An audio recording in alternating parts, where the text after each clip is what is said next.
Complete करने में।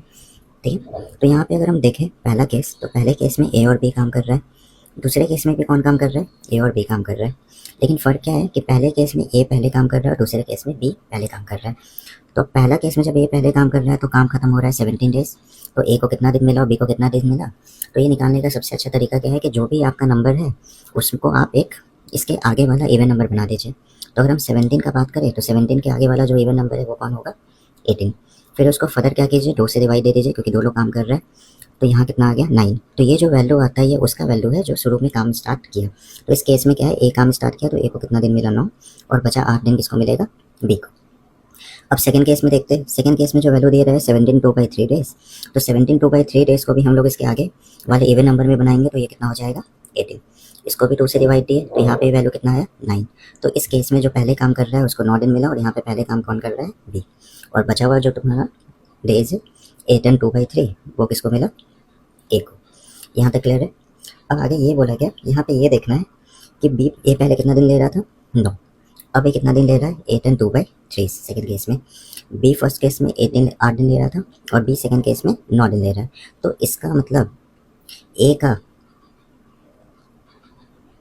जो ये काम है, जो ये कम दिन लिया वो बी एक्स्ट्रा दिन लेके कर रहा है।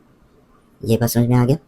इसका मतलब ए का 1/3 दिन बी के एक दिन के काम के बराबर है। ठीक है, क्योंकि टोटल काम तो हमेशा सेम रहेगा, तो ए जितना दिन कम काम किया बी उतना दिन एक्स्ट्रा काम करके उसको क्या करेगा, मैनेज करेगा। तो ए बाई बी यहाँ से कितना आ गया, 3/1। इसका मतलब ये हो गया कि ए का एफिशिएंसी है 3 और बी का एफिशिएंसी है 1। ठीक है, अब आता है टोटल वर्क। टोटल वर्क निकाल लेते हैं। तो टोटल वर्क मेरा क्या होगा, तो दोनों में से कोई भी केस ले सकते हैं, लेकिन यहाँ पे मेरा सेकंड केस में फ्रैक्शन है तो इसको ना लेके हम लोग क्या लेते हैं, फर्स्ट केस से टोटल वर्क निकालते हैं। टोटल वर्क ए 9 दिन काम किया और उसका एफिशिएंसी है 3, प्लस बी 8 दिन काम किया और उसका एफिशिएंसी है 1। तो क्या आ गया, 27 + 8 मतलब टोटल वर्क क्या आ गया, 35। ठीक है, और सी का एफिशिएंसी कैसे आएगा, सी पूरे काम को 35 डेज में कर रहा है तो टोटल वर्क 35 और कर भी रहा है कितने दिन में, 35 डेज में।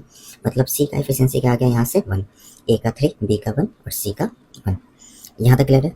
अब आगे ये बोला जा रहा है कि तीनों कोई काम को कितने दिन में कंप्लीट करेगा, ए प्लस बी प्लस सी।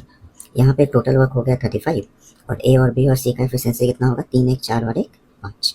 मतलब ए बी और सी टोटल काम को कितने दिन में करेगा, 7।